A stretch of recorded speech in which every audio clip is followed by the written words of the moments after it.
Les plongeurs de combat du génie sont des soldats d'élite rompus aux missions les plus dures.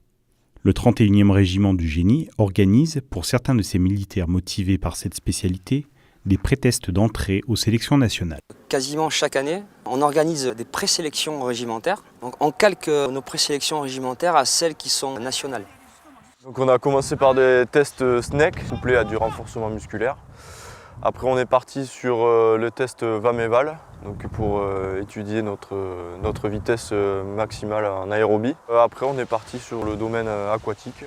Ça commence par des tests de BNSSA à la piscine, récupération de mannequins, nage libre, apnée. Ensuite on les emmène dans des sites naturels. On leur fait passer une batterie de tests chronométrés. Ça va du 800 mètres palme masque tuba. Un test également à l'apnée.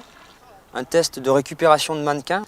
Un 500 mètres caplé. Le personnel est équipé comme un plongeur et il doit effectuer une distance de 500 mètres.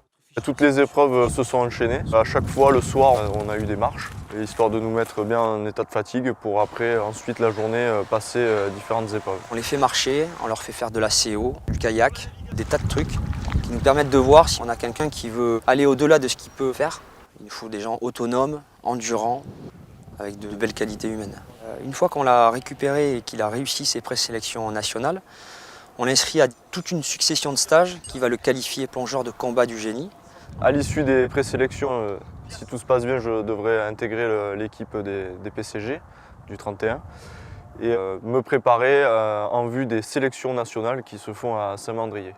Plongeur de combat du génie, un métier exceptionnel qui nécessite beaucoup de sang-froid et une condition physique irréprochable. Seuls environ un tiers des candidats réussissent chaque année les tests d'entrée nationaux.